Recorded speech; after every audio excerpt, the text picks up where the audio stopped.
Oke, cuman dua orang.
Sebenarnya Karen atau Karen ada hanya nggak sih?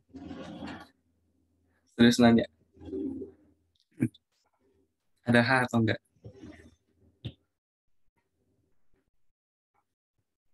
Kayaknya awak taunya gini kan, bukan ya?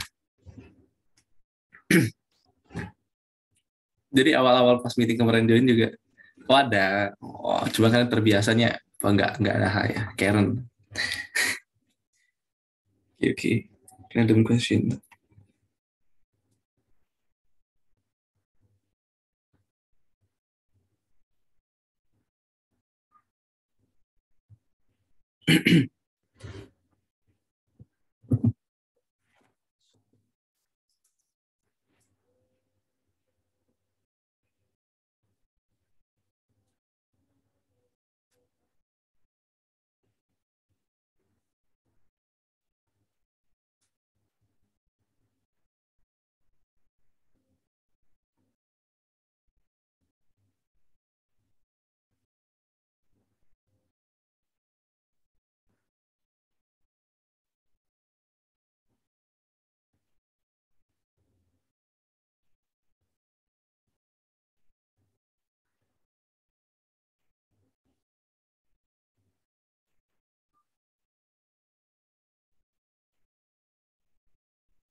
Oke. Oh, sukanya nggak ada H. Oke lah, Karen.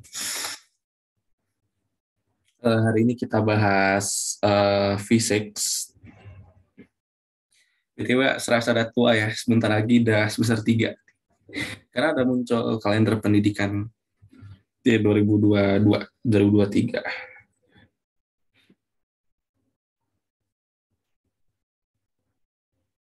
Tadi kayaknya ada upload.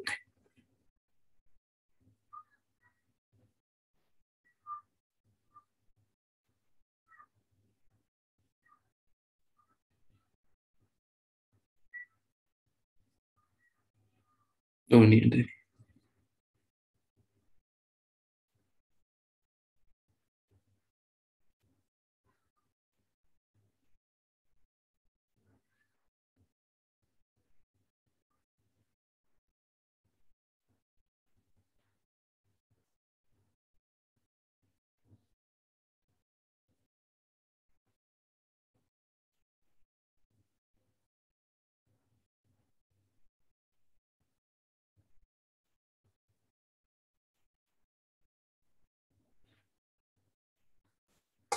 Oke.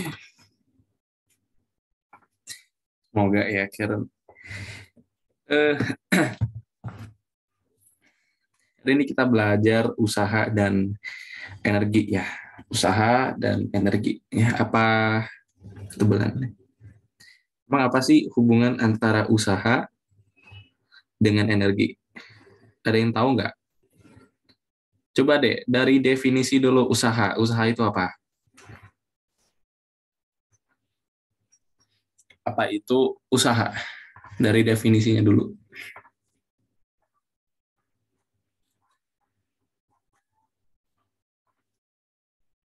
Kita bahas fisika ya. Jadi usaha dalam segi fisika ya. Bukan usaha dalam konteks yang lain. Dalam konteks fisika, apa itu usaha? Atau simpelnya dari rumusnya deh. Apa rumus usaha gitu? Work. Nah, itu tahu ya. W, F kali S. S di sini apa? Jarak atau perpindahan.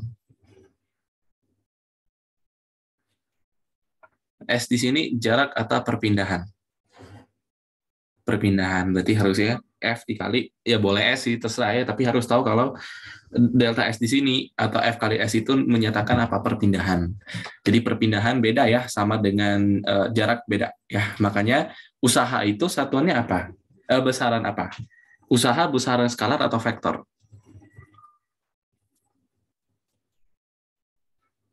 Besaran skalar. Kalau gaya itu kan vektor ya. Kalau usaha kan skalar, gaya itu vektor, maka S di sini juga harus vektor ya. Jadi vektor dot vektor memungkinkan dia jadi skalar. Kalau vektor dot vektor dikali skalar, ya tetap skalar gitu. Kalau vektor dikali dengan vektor itu munculnya skalar. Nah, supaya muncul skalar maka dia cross product atau dot product. Vektor perkalian vektor supaya memunculkan skalar, ya benar dia harus dot product ya. Jadi lebih detailnya W itu adalah F dot delta S. Jadi untuk mencari resultan atau total dari usaha cukup menjumlahkan seperti biasa karena dia skalar. Jadi kalau ada dalam suatu benda dikenai beberapa usaha, maka usaha totalnya itu adalah W1 tambah W2 tambah W3 dan seterusnya sampai W ke N kalau ada N usaha gitu. Tapi kalau gaya, kenapa gaya itu ada kurang ada tambahnya? Ya karena dia vektor.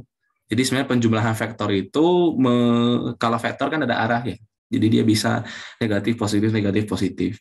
Nah pertanyaannya, usaha bisa negatif nggak? Usaha bisa negatif nggak? Kenapa nggak bisa?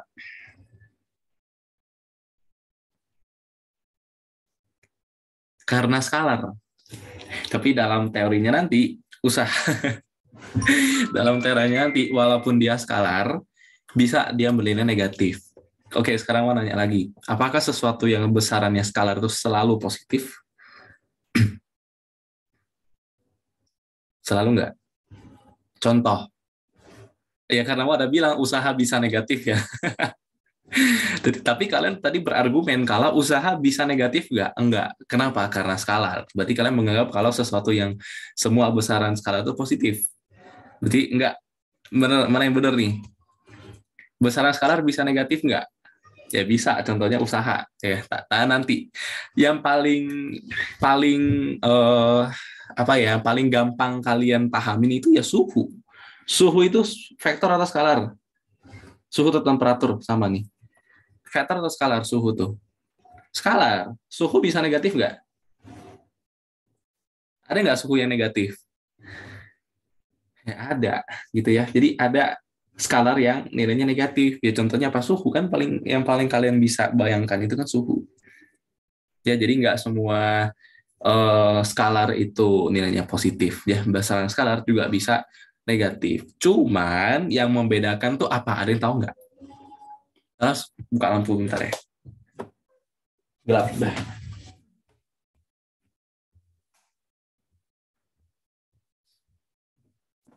Ya, ada yang tahu nggak arah? Kalau vektor arah. Jadi kalau skalar gimana? Ya, berarti benar jawabannya ya. Kalau di vektor itu negatif menandakan arah, bukan besarnya. Jadi kalau misalkan minus 20 meter per detik, apakah minus ini lengket dengan 20? Enggak. Apakah minus itu lengket dengan 20? Memang nilainya minus 20 dalam matematika minus 20? Enggak. Minus hanya menandakan arah. Kalau ke kanannya positif, ke kirinya negatif. Nah, ini vektor. Kalau ke kirinya negatif, ke kiri negatif, ke kanan negatif, nah ini skalar. Gitu. Dia nggak menunjukkan arah gitu. Mau bagaimanapun arahnya, dia kalau negatif ya negatif, kalau positif ya positif. Jadi yang membuat besaran skalar itu bernilai negatif bukan karena arahnya, tapi yang membuat besaran vektor negatif itu arah. Harus diingat ya. Yang membuat besaran skalar menjadi negatif itu bukan arah, tapi kalau vektor arah.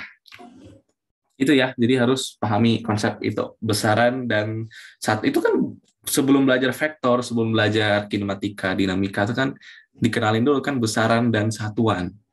Baru dikenalin vektor, itu kan. Nah, besaran dan satuan jangan anggap sepele walaupun hanya sekedar teori ya, karena itu penting nanti dampaknya pada perhitungan. Karena fisika itu seperti itu, ya harus tahu definisi dulu baru baru bisa menghitung. Dia tidak seabstrak matematika soalnya. Oke, ya ini ya definisi dari usaha. Jadi usaha itu adalah gaya dikalikan dengan perpindahannya. Jadi kalau kita punya, kalau biasa ya, misalkan ini hal yang biasa sih kayak di buku-buku juga ada nih. Ada suatu kotak, kita dorong, kita kasih gaya dengan sudutnya misalkan ada alfa terhadap sumbu vertikal. Tarik aja. Misalkan nih masanya M. Kalau kita mau nyari usahanya, misalkan dia berpindah sejauh, misalkan ya, data S. Maka usahanya adalah F dot delta S. Nah, F-nya di sini adalah yang searah dengan perpindahannya. Ya, ingat. Jadi di sini kalau kita lihat di sini sebenarnya ada dua usaha yang terjadi. Usaha dalam arah horizontal, usaha dalam arah vertikal. Jadi ibaratnya ada, karena kan usaha itu gaya dikali perpindahan. Ada dua gaya. Yang pertama secara horizontal dan secara vertikal. Secara horizontal kita tahu W1 F dikali sin alpha dikali delta S. Dot delta S. Tapi kalau secara W2 F dikali cos alpha dikali delta S. Pertanyaannya, W2 punya nilai enggak? Usaha secara vertikal punya nilai enggak? Kenapa?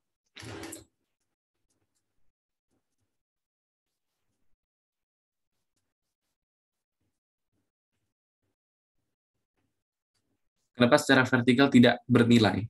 Apa yang membuat dia tidak bernilai? Enggak turun benar, karena dia tidak berpindah, itu intinya. Ini makna tadi apa? Perpindahan. Kalau dia tidak berpindah, maka tidak ada usaha.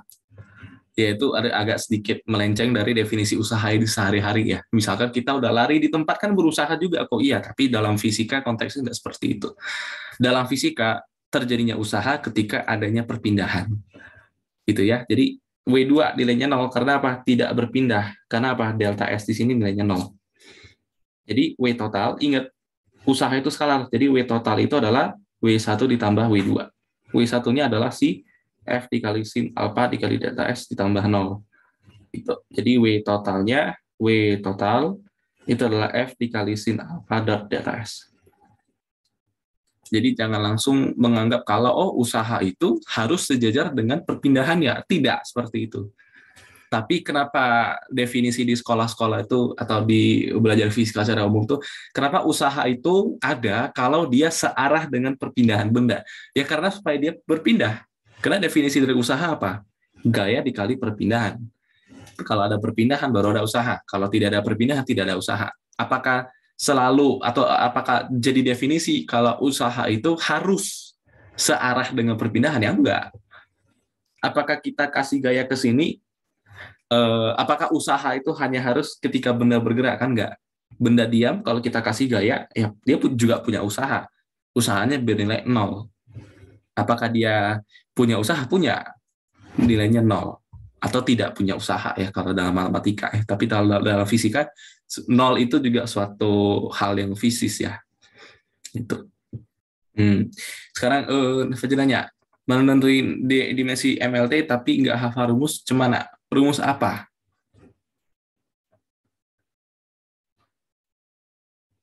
Misalkan impuls ya. Impuls itu kan F delta T. Oh, oke. F itu satuannya apa?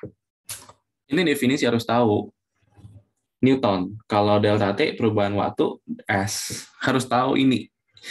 Eh jadi impuls itu N dikali S. Ya at least harus tahu lah.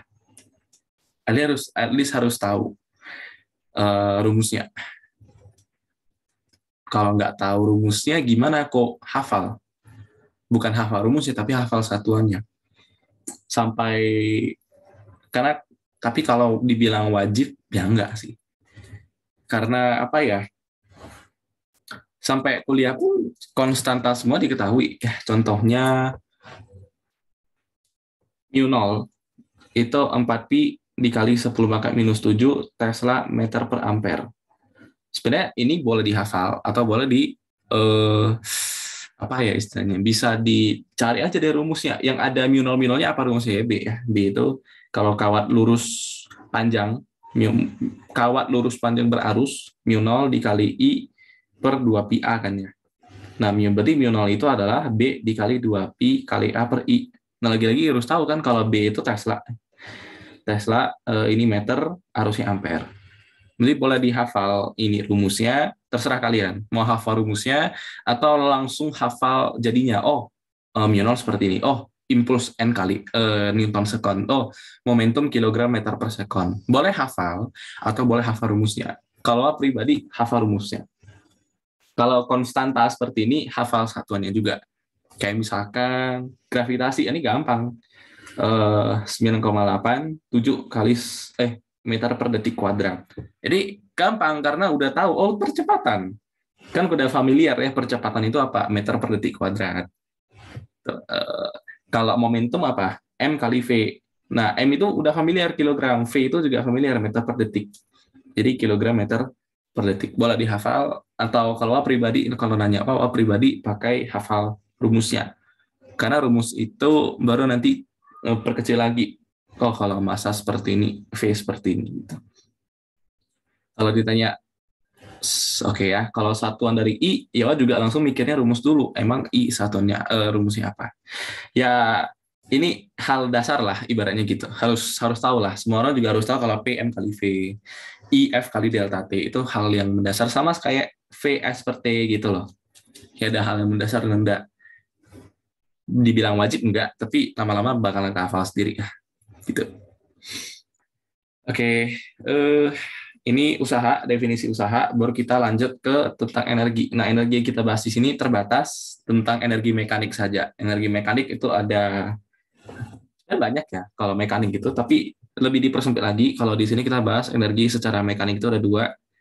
Yang pertama adalah kinetik, yang kedua adalah potensial. Kita coba membuktikan apa hubungan antara energi kinetik dengan energi potensial. Jadi sebenarnya nggak ada langsung, bagaimana pembuktian dari energi kinetik setengah mv kuadrat, nggak langsung seperti itu. Tapi secara teori dulu ya, secara teori dulu sebenarnya. Jadi gini, kita tahu kalau benda berpindah, kalau kita kasih usaha ya, kalau benda mengalami usaha, mengalami perpindahan, awalnya kalau misalkan diam, ketika kita kasih usaha pasti ada gaya ya. Nah, kalau kita kasih gaya, maka di akhir di sini dia punya kecepatan. Kecepatannya berapa? Oh, ini bisa ditinjau pakai F M kali A aku. Ya, F M dikali A. Di mana A itu apa? Vitamin V0 per T. Ya, kalau V awalnya V lah. Vitamin V0 dibagikan dengan T. Ini something yang oke, benar. Tapi kalau ditanya usaha, ya usaha itu apa? F dikali S. Dikali perpindahannya delta S. F dikali delta S. Di mana F-nya ini. Oh, jadi udah masukin gitu. Ke sini. Bentar ya. W itu F dikali delta S masukin ke sini. Jadi W-nya adalah M dikali VT min M dikali V0 dibagi T dikali dengan delta S. Nah, ini something yang kalian agak sedikit familiar ya, yaitu ada setengah MV kuadrat kok. Tapi di mana V kuadratnya dan di mana setengahnya. Nah, ini kita perlu definisi lain lagi. Kalau usaha, ya secara umum usaha itu adalah F integral dari F dot ds. Jadi kita mencoba membuktikannya dari sini ya. Jadi sebenarnya kalau F dot delta S itu buat apa kok sebenarnya? Itu hanya buat kalau ketika gaya yang diberikan itu diskrit. Diskrit artinya di setiap titik itu, setiap waktu ya, bergantung waktu, gayanya konstan. Gaya konstan ya. Kuncinya gaya konstan, F konstan. Misalkan 50 Newton. Oh, detik pertama 50 Newton, detik kedua 50 Newton, detik ketiga 50 Newton, seterusnya. Kalau gayanya berubah-ubah gimana kok? Nggak mungkin dia cari, oh detik pertama segini, terus detik kedua usahanya segini, terus dijumlahin. Nah, jumlahinnya itu pakai apa? Integral. Nah, harus tahu definisi integral dulu ya. Pembuktiannya, Pak. Eh, Coba tonton video Pak Bara deh, pembuktian tentang integral itu pakai deret Riemann. Nah, itu baru agak sedikit punya koneksi kalau oh, integral tuh sumasi, penjumlahan dari apa? Sesuatu yang kecil. Nah, seperti ini juga. Jadi kalau delta S ini kalau kita potong sekecil misalkan 1 meter aja. 1 meter kita bisa potong sekecil apapun, 0,00001 milimeter malah. Nah, setiap 0,001 milimeter itu usahanya berapa? Nah, di sini apalagi usahanya berubah seiring dengan waktu. Oke, kita pakai integral ya. Dipelajari dulu definisi integral supaya aplikasi pada fisikanya lebih connect ya gitu. Kalau secara matematika integralnya cuma menghitung, oke lah. Tapi untuk mengapply integralnya harus pahami dulu ya pembuktiannya. Itu nanti di uh, kalkulus matematika itu ada. Dimanapun kalian kuliah, kalau ada mata kuliah kalkulus pasti ada dipelajari integralnya. Nah, F dot ds, di mana F itu tadi apa? F itu ini, M dikali A dot ds. Jadi, integral dari M dikali V T min V0 per T ds terhadap S. Ya, integralnya terhadap S. Ya, di mana di sini percepatan itu bisa kita tulis, jadi ingat A itu dv dt ya dalam diferensial. Integral dari M dv dt ds. Terus kita ingin dari posisi 0 sampai posisi T ya. Dari posisi 0 sampai posisi T. Kita ingin mengintegralkan posisi 0, posisi T itu terhadap apa? Itu sih terhadap jarak ya. S0 S0 ST. S0 ST. Sekarang kita mengintegralkan terhadap jarak ya. Nah, kalau sekarang kita ingin mengintegralkan terhadap kecepatan, bisa nggak? Kita substitusi kalau dv sama dengan v sama dengan s, boleh nggak? Kita substitusi v sama dengan s, maka integral dari v0 sampai, karena kan kalau dv ds ya, integral dari v0 sampai vt untuk m ds dt dv. Nah, sekarang kita, ini kan mv ya, dw integral dari v0 sampai vt mv dv. Karena yang bisa integralkan, yang diintegralkan tuh hanya V, maka M-nya dikatakan sebagai konstanta ya, V0 sampai. Karena dia tidak berubah terhadap kecepatan ya. Anggap dulu kalau masanya tidak pernah berubah. Nah, seiring dia berjalan. Dikali V dV. Jadinya ini M dikali V kuadrat per 2, V0 batas bawahnya V0, batas atasnya VT. Jadi W itu adalah M dikali VT kuadrat per 2 dikurang M dikali V0 kuadrat per 2. Untuk memudahkan ini, muncullah definisi kalau, oh, ini tuh namanya apa? Energi kinetik. Jadi, usaha itu adalah perubahan dari energi kinetik, yaitu kinetik akhir dikurang kinetik awal. Seperti itu.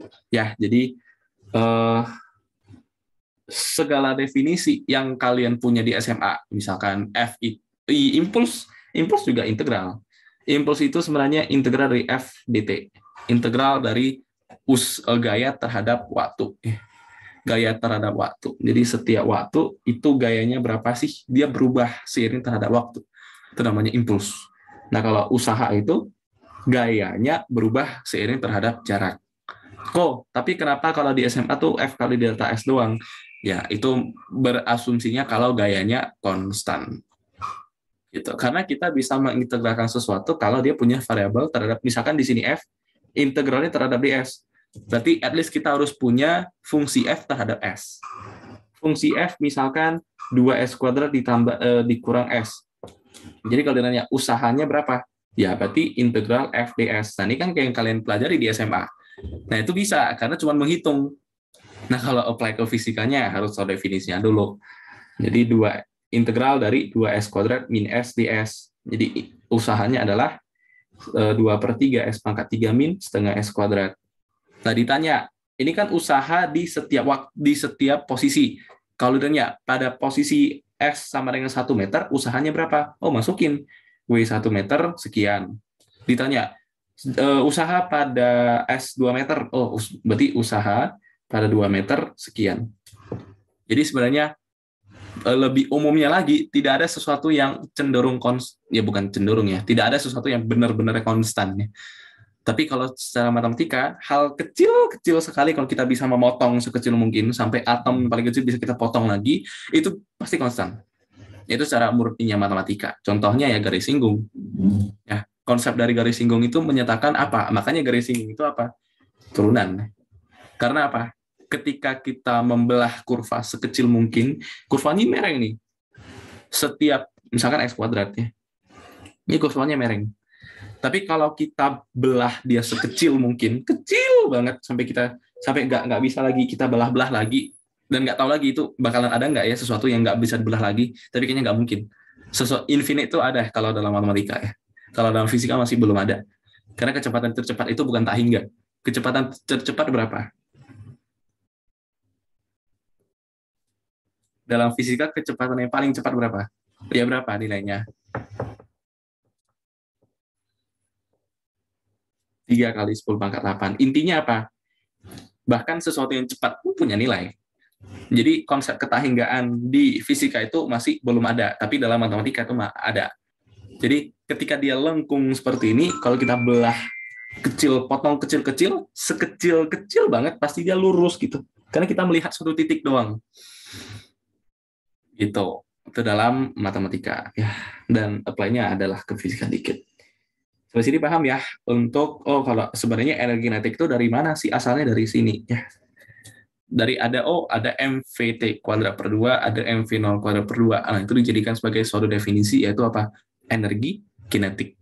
Jadi usaha itu dengan energi kinetik punya hubungan dulu.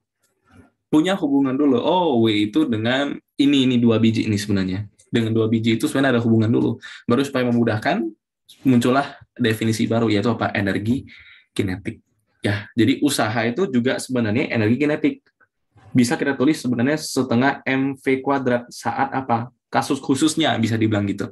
Ketika V0-nya sama dengan 0, ketika awalnya diam. Karena kalau awalnya diam, kanalnya nilainya 0 ya. Kalau awalnya diam.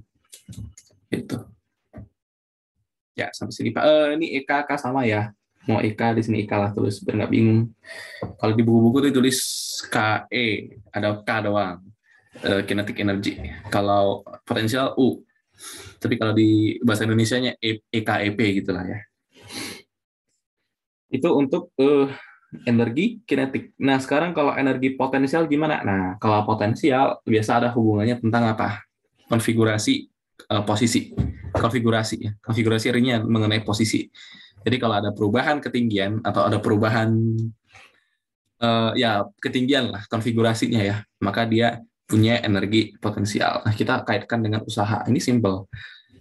Kalau pada bidang miring kita ingin menaikkan, ini kan kita pelajari di dinamika ya, ini misalkan apa? Kita punya kotak M, dan kalau dia mau naik, nggak mungkin dia naik sendiri. Kita kasih gaya di sini, katakanlah F. Kalau dia berpindah sejauh delta S, pasti dia punya usaha. Ya, jadi nggak jauh-jauh dari definisi usaha sebenarnya. Semuanya dari usaha. Jadi harus paham dulu usahanya gitu. Di sini masanya M, misalkan eh, ketinggian ini misalkan acuannya H sama dengan 0, ketinggian si M pada posisi pertama H1, pada posisi kedua kita namakan H2. Di mana perbedaan ketinggiannya ini kita namakan H sama dengan H2 min H1 ya berarti ya. Kalau kita ingin mencari usaha, maka usaha itu adalah F dikali delta S. Nah, gaya di sini yang bekerja itu gaya apa sebenarnya? Gaya, bukan gaya berat ya, tapi gaya luar ya. Nggak boleh gaya luar sebenarnya. Coba deh kalau dia turun dah, gitu. Dia turun aja lah. Turun nih.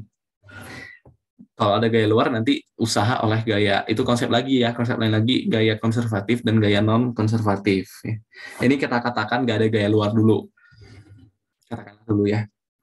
Jadi yang membuat dia turun apa sekarang? Mg sin apa ya? Kemarin udah kita buat. Langsung aja Mg sin alpha.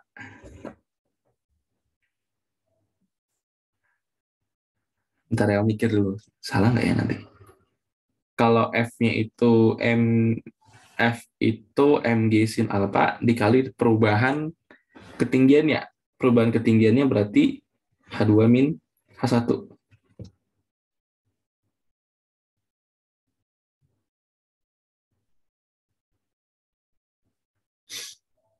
Bentar nggak terbukti nanti. Jadi W itu adalah M Mg eh,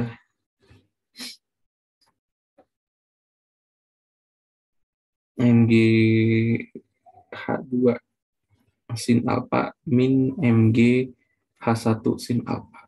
Dua lupa pembuktiannya, tapi nanti MGH di sini disebut sebagai ketinggian energi potensial. Ini juga nanti disebut sebagai energi potensial. Jadi W itu adalah delta EP. Tapi dia minus. Bentar, perpindahannya berarti perpindahannya negatif atau positif di sini? Harusnya ada minus delta EP-nya. Perpindahan harusnya dari sebentar. Jarak ya. Perpindahan ya. Perpindahan tuh berarti harus yang ini ya. Harus yang miring ya. Benar nggak? Perpindahan harus yang miring. Jadi oke lah perpindahan yang ini itu H2 min H1. Supaya dia miring, kita pakai apa? Ini kan alpha di sini. Jadi pakai sin depan per miringnya. Jadi sin alpha depan per S, delta S. Jadi delta S-nya adalah H2 min H1. Nah, ini terbukti lah ya. Jadi sin alpha-nya kan coret. Delta S-nya adalah H2 min H1 per delta S. Tapi harusnya negatif ya, nggak tahu. Nggak, kalau di sini salah, bukan salah. Sebenarnya dia harus naik ya. Kalau naik, gua mikir ada gaya. Kalau ada gaya berarti gaya luar, berarti dia nanti nggak ada konsep delta EP nanti. Harusnya H1 min H2, tapi nggak mungkin ya. Ini sin alpha. Nah, ini coret, nanti dapat usaha itu adalah Mg H2 min Mg H1. Nah, ini nanti disebut sebagai energi potensial. Ini juga energi potensial. Jadi W itu minus, harus ada minus, tapi lupa. Jadi pembuktian kenapa W itu bisa minus ya karena dari sini masalah perbedaan ketinggiannya.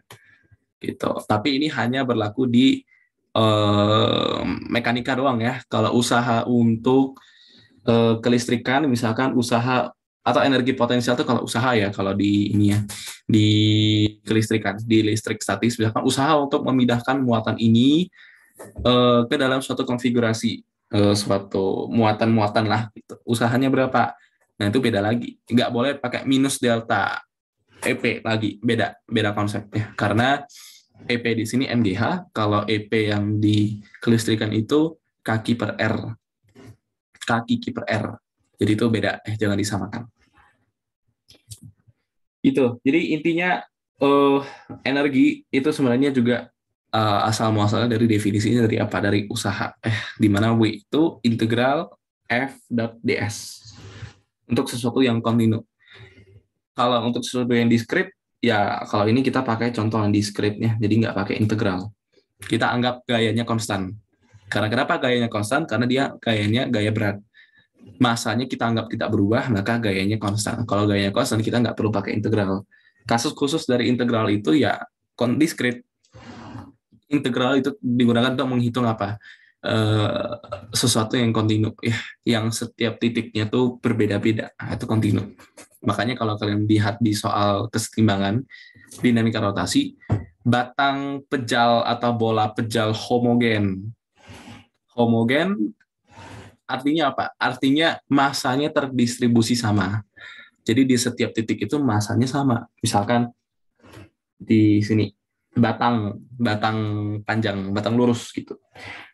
Kalau katanya batang ini homogen, artinya di setiap titik masanya sama, tersebar rata. Jadi massa 2 kg, kalau kita bagi 10, maka satu bagian ini 0,2 kg. Kalau massanya tidak tersebar homogen, gimana kok? Pasti ada fungsinya.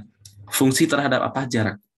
Jadi massanya misalkan 2S kuadrat atau 2L kuadrat. Ini misalkan 0, ini misalkan L. Jadi kalau misalkan M itu persamaan massanya itu adalah massa itu di setiap posisi berbeda-beda loh. Nah, berarti itu heterogen, tidak homogen. M itu misalkan 0,5 L kuadrat. Ya, jadi kalau misalkan di sini, X lah misalkan X. Misalkan X sama dengan berapa nih? Misalkan 2 ya. Jadi massanya adalah 0,5 dikali 2. Nah, kalau di sini contohnya seperti ini, berarti makin lama makin besar ya. Jadi ini agak kopong, agak kosong. Ini lumayan banyak. Ini lebih banyak lagi, lebih padat. Ini lebih padat lagi, dan seterusnya. Kalau di sini yang paling padat. Nah, gitu. Jadi untuk menghitung, misalkan ditanya inersianya gimana, atau pusat masanya deh. Pusat masakah apakah di tengah lagi? Kalau dia homogen, oke, di tengah, benar. Makanya kalian langsung, oh kalau batang itu, pusat massa di mana? Di tengah. Maka, oh di sini gaya beratnya W. Tapi kalau masanya tidak tersebar rata gimana? Bukan di tengah lagi. Carinya gimana kok? Pakai konsep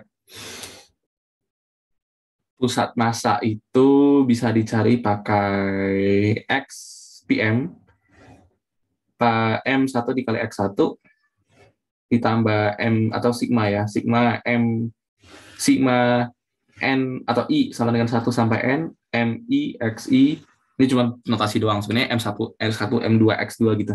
Dibagi dengan, bagi apa ya, lupa masanya ya kayaknya. Sigma I sama dengan 1 sampai N, itu massa ya, massa kayaknya. Pakai konsep ini. Nah, karena dia sigma, sigma berlaku untuk apa? Sesuatu yang diskrit. Oh, setiap titik itu bisa dihitung. Tapi kalau setiap titik itu udah nggak bisa dihitung, kita pakai integral. Di integral dari 1 sampai N untuk MI dx. Integral dari I sampai N untuk MI dx ya, kalau nggak salah. dxi ya, atau apalah gitu. Pokoknya diintegralkan. Integral dari 1 sampai N untuk MI. Nah, ini biasanya apa? Langsung massa totalnya. Nah, ini juga biasa langsung sama dengan massa total gitu. Gitu ya. Ini apply physics. Nanti kalian di kalkulus juga ada yang kayak gini. Kalian belajar statistika inferensial itu juga ada di kalkulus. Jadi kalkulus itu komplit hal-hal yang fisika dasar ya, maksudnya fisika yang sangat mendasar kayak yang paling sering muncul itu pegas. Pegas itu sering muncul di persamaan diferensial. Jadi kalian bisa ketemu nanti kalau udah masuk di bahkan tingkat semester 1 aja kalian bakalan ketemu tentang ini penerapan dari integral, yaitu tentang penerapan dari diferensial, yaitu persamaan diferensial linear order 1 itu pegas biasanya. Tapi kalian dapat persamaannya baru kalian selesaikan. Jadi kalian menyelesaikan sesuatu tanpa fisika bisa, walaupun fisiknya kadang tidak kelihatan ya, tapi bisa dengan kalkulus. Jadi kalau aku punya teman di teknik mesin, isinya tuh fisikanya dikit aja. Fisikanya cuma sigma F sama dengan 0, sigma F sama dengan M dikali A, udah selesai. Termodinamika, mekanika fluida, paling gitu-gitu doang. Paling kayak pusat massa dan gitu-gitu doang. Tapi sisanya apa? Kalkulus. Jadi full kalkulus semuanya. Kalau di teknik mesin FTMD. Ada sesuatu yang nggak bisa dinyatakan dalam matematika. Ya, ada sesuatu yang fisis banget yang nggak bisa dinyatakan dalam matematika. Ada. Tapi tools-nya tetap pakai matematika. Makanya matematika itu banyak notasi yang super aneh. Gitu. Dan itu dipelajari secara abstraknya. Kalau di fisis itu dikenalin terus dipakai. Gitu. Nanti kalian ketemu juga kimia itu ada kalkulusnya. Jadi kalian jangan mikir kalau kimia kan cuma rumus, kok rumusnya gini-gini. Pembuktiannya dari mana? Nanti kalian belajar lah. Dan nanti makin kebuka lah kalau kalian udah di semester 2 udah kebuka itu bayangannya kalau kimia juga ada kalkulusnya. Kalau fisika kalkulus oke lah, masih wajar lah. Kimia kalkulus itu agak sedikit mainstream sebenarnya. Oke, yuk kita lanjut. Apa ya, apalagi ya? Energi mekanik kali ya?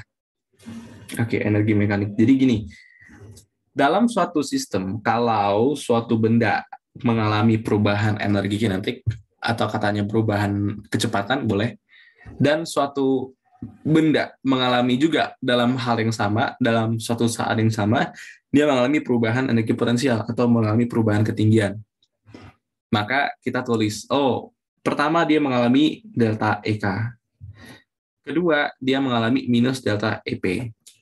Maka in total, usaha total yang bekerja padanya adalah W total, ya W1 tambah W2. Ingat ya, kenapa cuma dijumlahin kok? Karena dia skalar.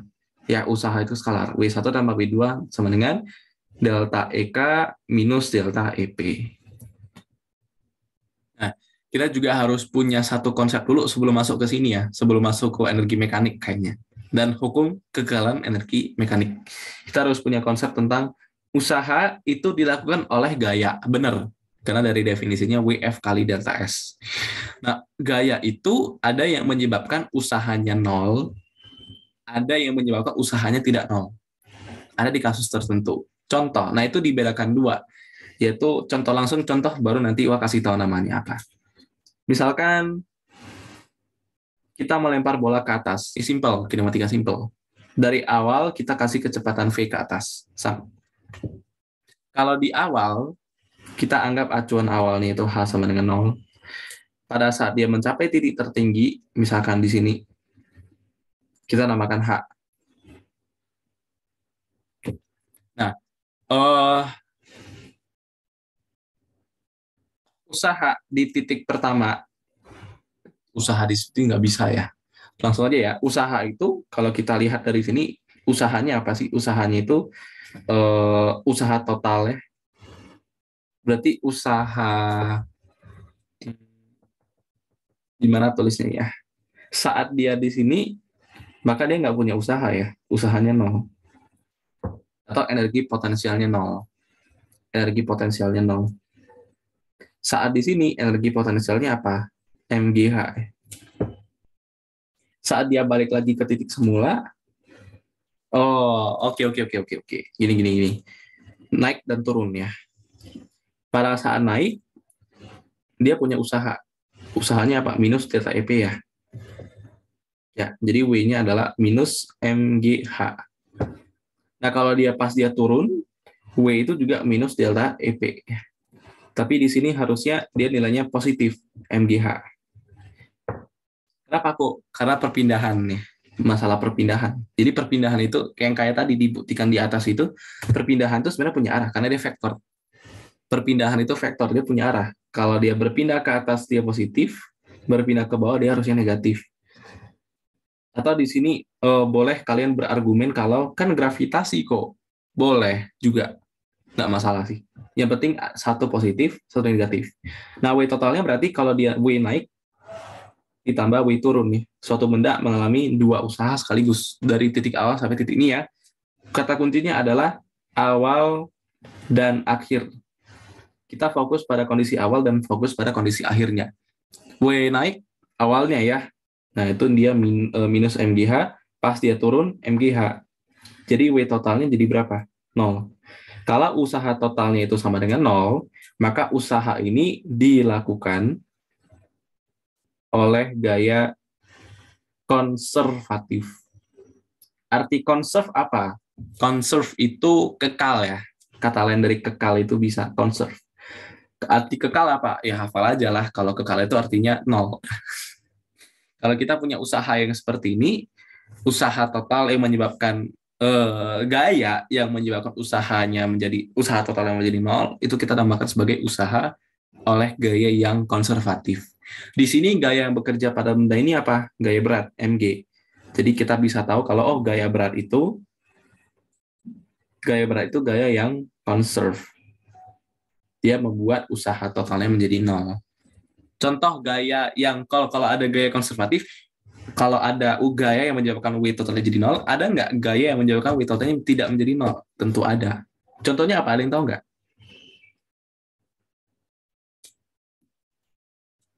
Kira-kira, ini kan udah dikasih contoh nih.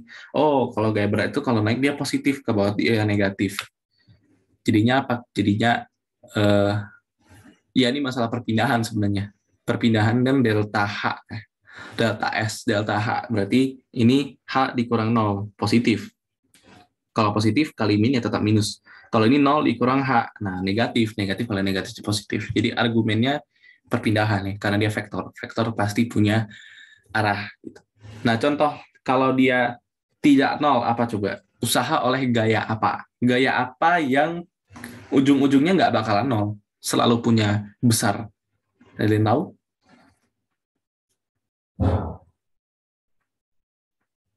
Dulu di SMA, kalau Koko ya, gurunya cuma kasih teori. Oh, gaya konservatif ini. Oh, gaya non-konservatif ini. Udah, selesai.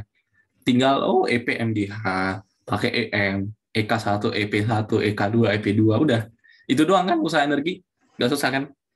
Tapi sebenarnya nggak sesimpel itu. Ayo, apa? Tahu nggak? Ini tahu nggak? Atau memang mau ngelek atau gimana? Kasih ekspresi atau apa kayak gitu, di reaction-nya gitu.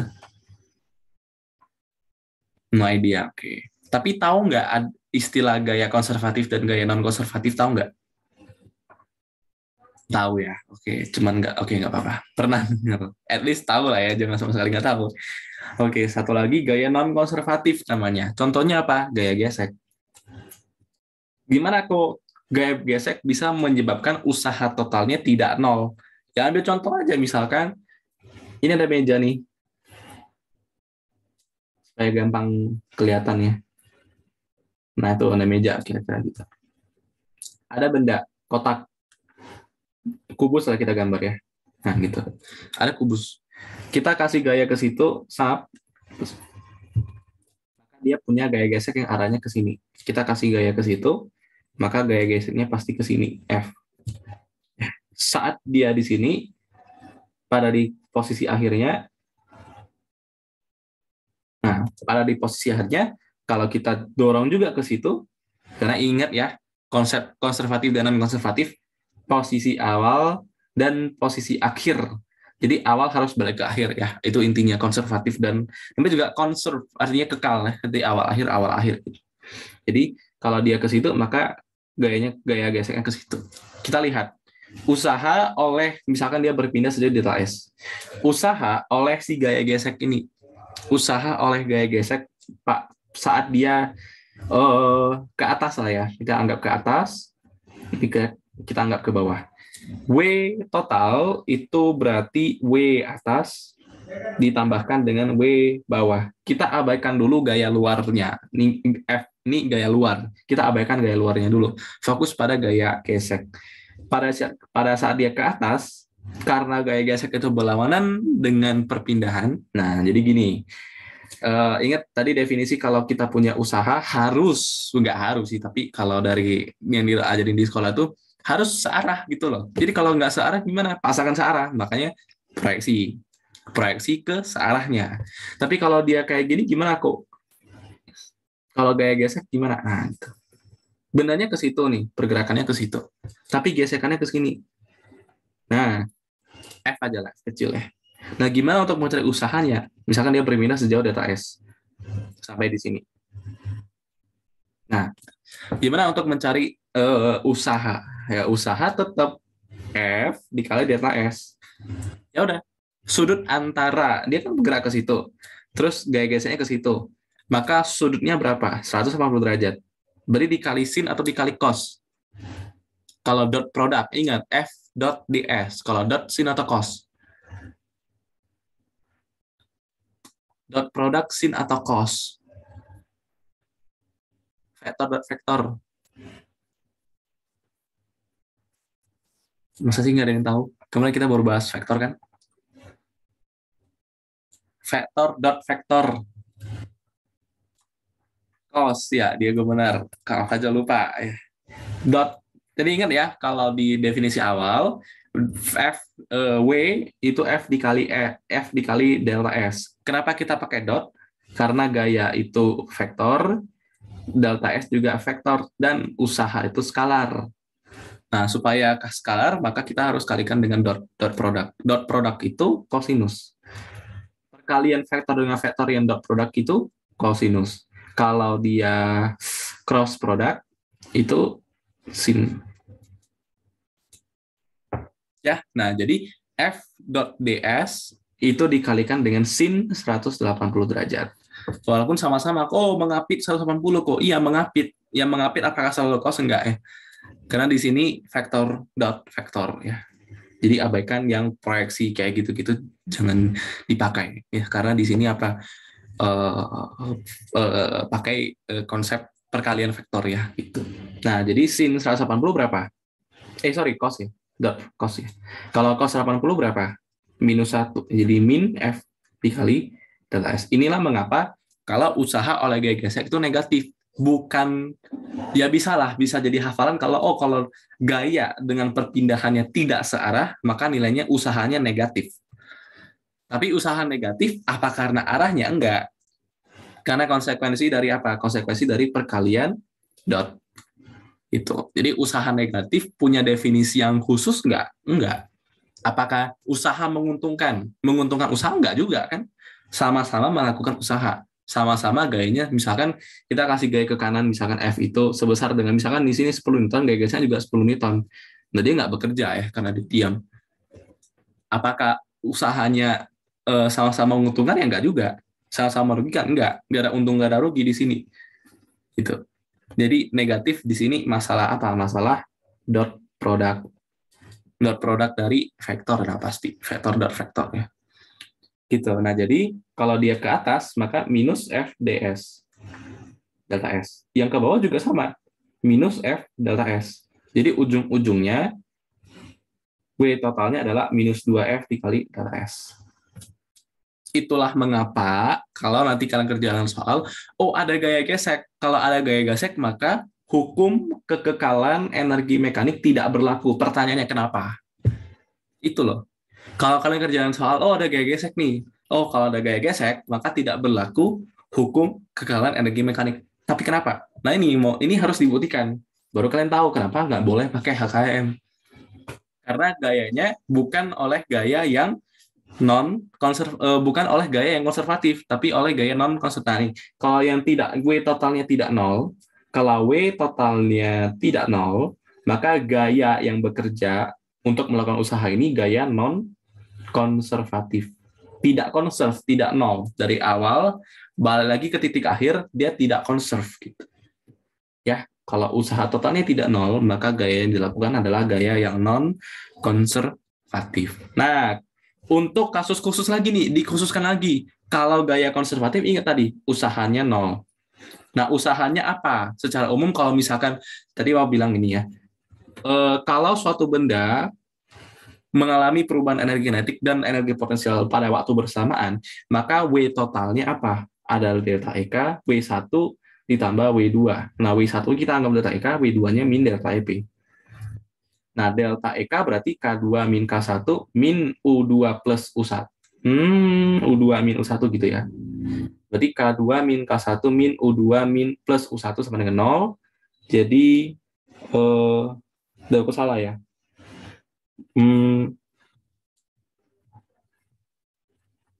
Atau gini deh. Delta EK sama dengan delta EP. K2 min K1 sama dengan U2 min U1. K2 salah ya, gimana ya? Atau delta EP yang U2, U1 min U2 ya? Kalau ini sih bisa. K1 plus U1 sama dengan K2 plus U2. Nah, ini yang dinamakan sebagai energi mekanik. Jadi energi mekanik itu uh, tahu. Berarti di sini itu H2 min H1, H2 min H1 itu kan positif nilainya. Berarti kalau kita mau jadikan minus, berarti harus minus Mg H1 min H2. H1 min H2. Nah, berarti minus delta F. Jadi delta H itu, delta H di sini adalah H1 min H2. H yang rendah dikurang H yang tinggi. Gitu. H yang rendah dikurang H yang tinggi. Nah, jadi ini juga sama ya. Jadi delta EP itu Mg dikali ini, H1 min H2.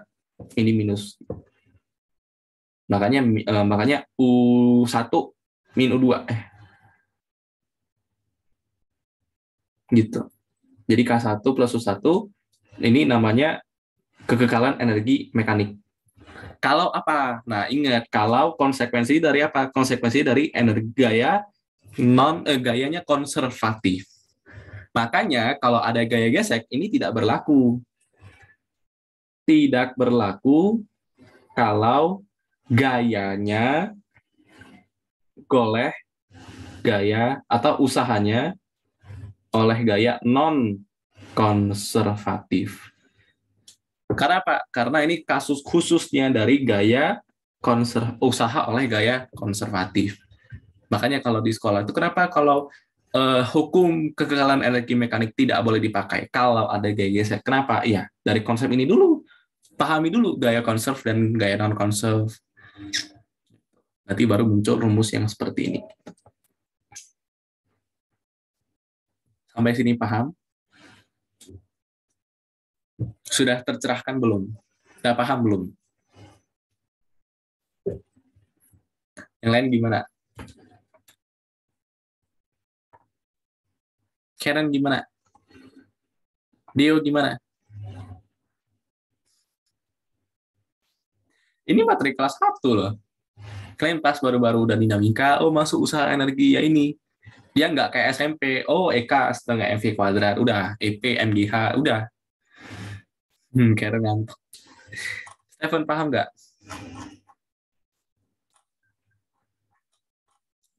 Gue paham? Nggak fokus. Lumayan, ya oke. Nah, kalau gitu udah, pembahasan kita sudah sampai sini doang. Usaha energi cuma segini doang. Doang ya, tapi materinya banyak juga lumayan. Ayo fokus Stephen, PBK dulu, ayahnya ketinggalan nggak apa-apa. Oke, kalau gitu any question lagi? Gila ya, kita 1 jam materi doang. Itu memang biasa gitu juga sih. 1 jam materi, sisanya latihan soal lah. Ada soal nggak mau ditanyakan?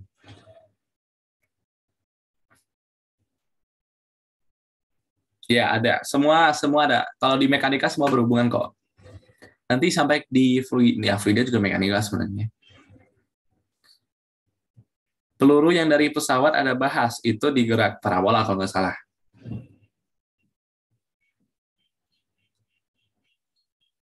Itu di parabola. Itu kasus khususnya dari parabola. Materinya udah koko bahas. Cuma kalau mau nanya soalnya, send ke WA, nanti koko bahas. Kalau nggak send, ya nggak. Ya, aku anggap kalian nggak punya soal.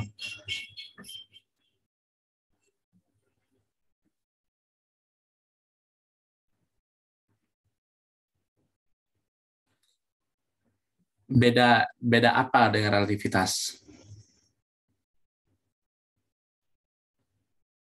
Yang dibilang Diego.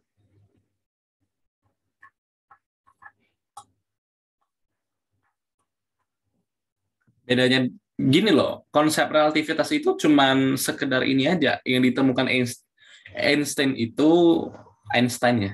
Einstein itu sebenarnya cuman mengkhususkan sesuatu kalau oke lah kalau kata Newton itu di itu udah mau males ngomong lagi karena udah enek.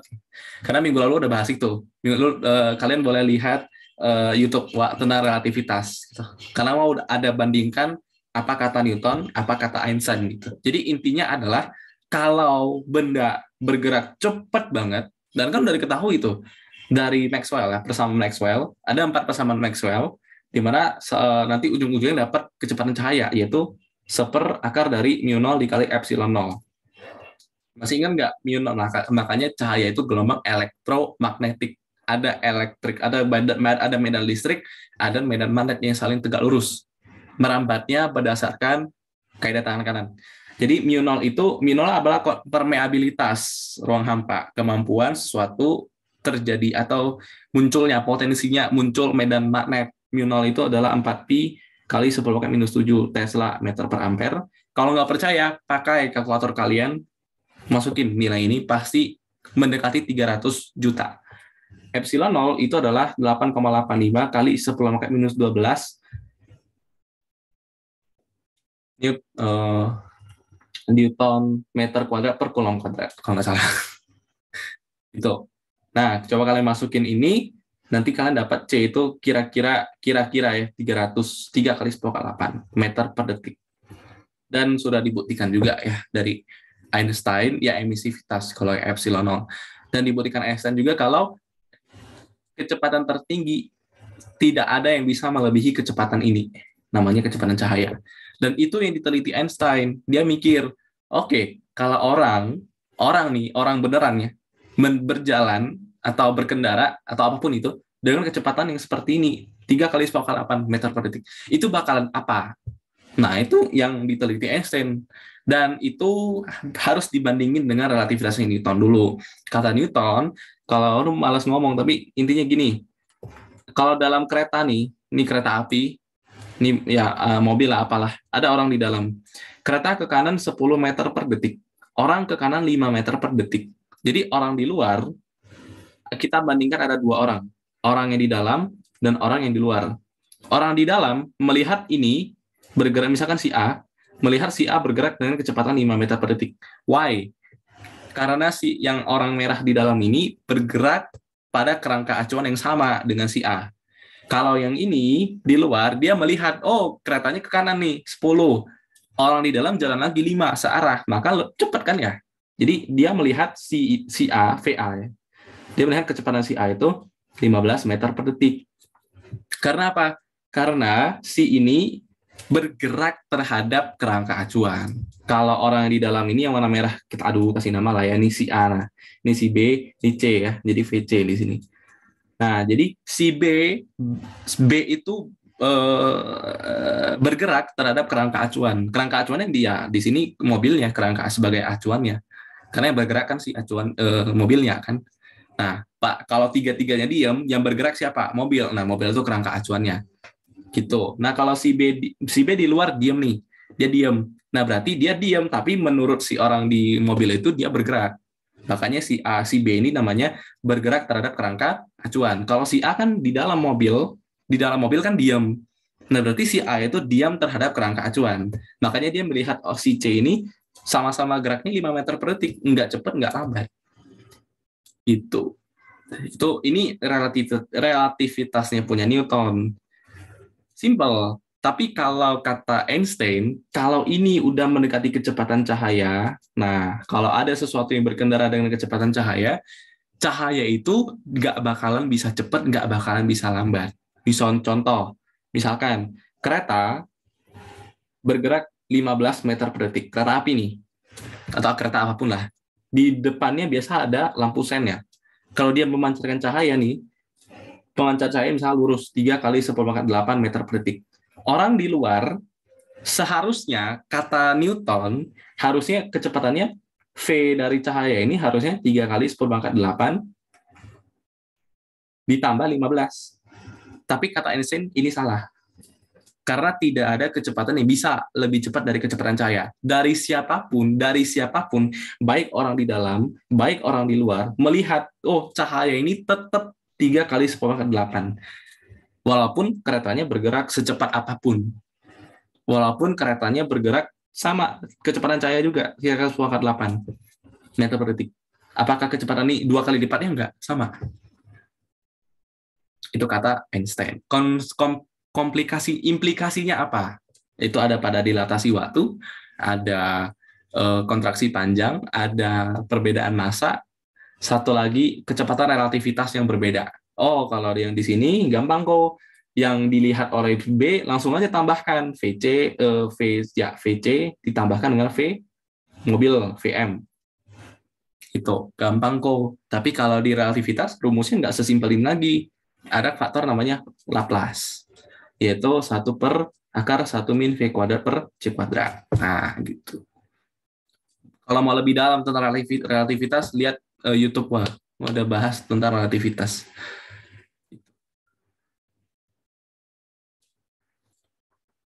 Udah terjawab, Stephen?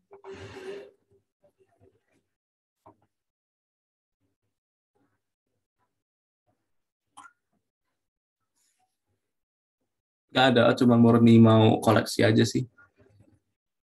Gitu nggak? Guru kalian di sekolah, guru baru itu kayak gitu nggak? Membandingkan antara relativitasnya punya Einstein dengan Newton. Harus dibandingkan dulu, harus benar-benar dipahami. Gitu. Kenapa bisa berbeda dengan si Newton?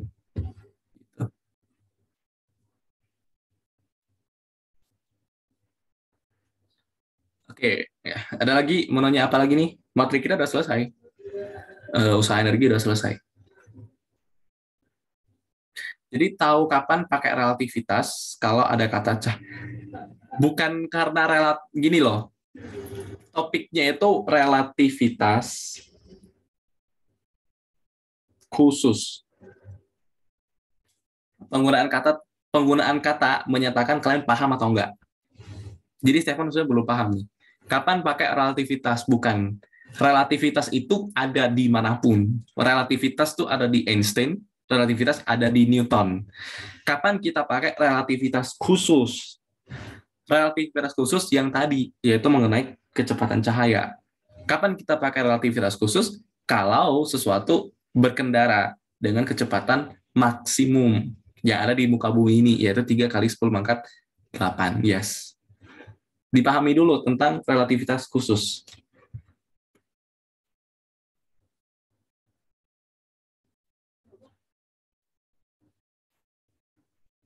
Kata saya cuman sekolah S. Yaudah lo suruh dia jadi guru si S aja, ngapain di metodis. Jadi hidden gem gitu ya. Jadi hidden gem kan ya. Kalau dia suka membandingkan, kenapa nggak suruh dia aja dulu gitu. Kan jago kan. Oh jago nih, jago dia. Suka membandingnya, ya udah suruh aja dia ngajarin Stomo, ngapain di metodis. Promoin S dulu, tapi jadi guru di sana nggak pernah. Naik sepeda aja nggak tamat ya. Ya benar sih. Mana-mana naik beca.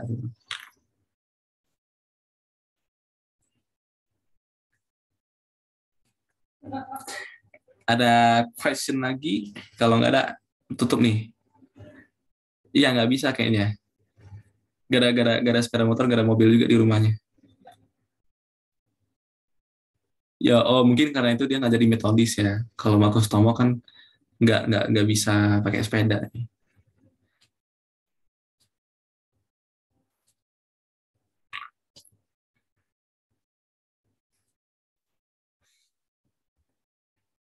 Ada question lagi? Ya bengek ya. Ya, pakai jet lah, pakai jet pribadi.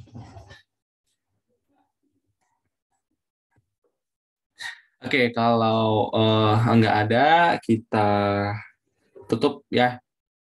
Semoga bisa. Sekarang paham nggak sih kalian yang tadi kasih yang jelas ini, paham nggak tentang usaha energi ini?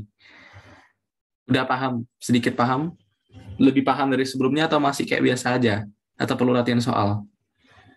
Ya, kalian latihan soal sendiri ya. Jadi apply-nya ke soal. Jadi kalau soalnya ada tentang gaya gesekan, ingat gaya gesekan tidak berlaku HKM. Kenapa? Karena gesekan itu gayanya non konservatif. Untuk mencari tahu gimana gayanya non konservatif dan gaya konservatif, ya ingat cari W totalnya. Cara cari W atas W bawah gimana? Kondisi awal dan kondisi akhir. Harus dari awal balik lagi ke titik awal. Gitu. Usaha totalnya berapa? Kalau dia nol, maka dia gayanya konservatif. Kalau dia tidak nol, maka dia non konservatif. Kalau dia nol, maka berlaku HKEM. Ya, selesai. Itu saja. Oke, kalau nggak ada lagi, selamat latihan soal lah. Kalau mau nanya soal boleh. Kalian kenapa nggak nanya soal sih? Padahal fisika banyak soal kan ya, yang kalian nggak paham tuh. Tantangin aja, kita bahas bareng-bareng sampai paham. Ya, kalau nggak ada, ya kita tutup. Oke, kalau nggak ada mau nanya soal, minggu depan kita bahas momentum impuls ya. Ya, setelah usaha energi biasanya momentum impuls. Setelah momentum impuls baru GHS biasanya, materi kelas 10. Kurikulum 13 revisi. Sekarang kurikulumnya hancur. Yang Kemdikbud yang baru, yang katanya SMA 1 belum penjurusan. Dan itu lihat materi matematikanya tuh hancur banget. Kayak vektor itu nggak ada perkalian vektornya, cuman kayak dikenalin vektor itu punya besar, punya arah. Oh, kalau diproyeksikan seperti ini. Tapi nggak ada perkaliannya, terus nggak ada mencari sudut antara dua vektor gini, nggak ada. Jadi agak kacau nih kali ini. Karena punya murid di sini sekolahnya sekolah penggerak gitu. Jadi ikut kurikulum terbaru kan. Tapi matematikanya hancur banget. Terlalu tipis. Itu nanti kalau ke UTBK gimana tuh, belajar keras banget tuh. Karena masih untung loh, masih dapat dikit-dikit loh. Kalau mereka nggak tahu lah, GWS lah. Oke lah, kita jumpa besok malam ya. Oke lah kalau besok malam. Tapi nggak tahu ya, kayaknya ada jadwal juga. Dan nanti lihat ya, nanti kalau nggak bisa aku kabarin. Siapin soal, kalau mau nanya, ya kita Selasa dan Jumat itu bahas soal. Kalau kalian nggak send soal ya berarti ini nggak damit. Kalau ada soal baru kita bahas soalnya. Bahas materi fisikanya setiap hari Kamis aja lah. Karena malam kan malam. Karena kalian jadwalnya cuma bisa malam kan, sama sore. Kalau sore pun cuma Kamis. Kalau sore bisa agak lama. Kalau malam jangan kemalaman lah. 10.30 kemalaman. Ya, 8.30 sampai 9.30 lah, 1 jam lah kira-kira. Itu bahas soal doang ya. Kalau mau ganti jadwal lagi, kabarin Wak. Masih berharap kalian ganti jadwal yang malam, yang 8.30. Ya, oke lah. So, silakan leave. Kita jumpa besok malam, 8:30 ya. Sama-sama, thank you Fajel. Sama-sama Stephen, Deo, Karen, Diego.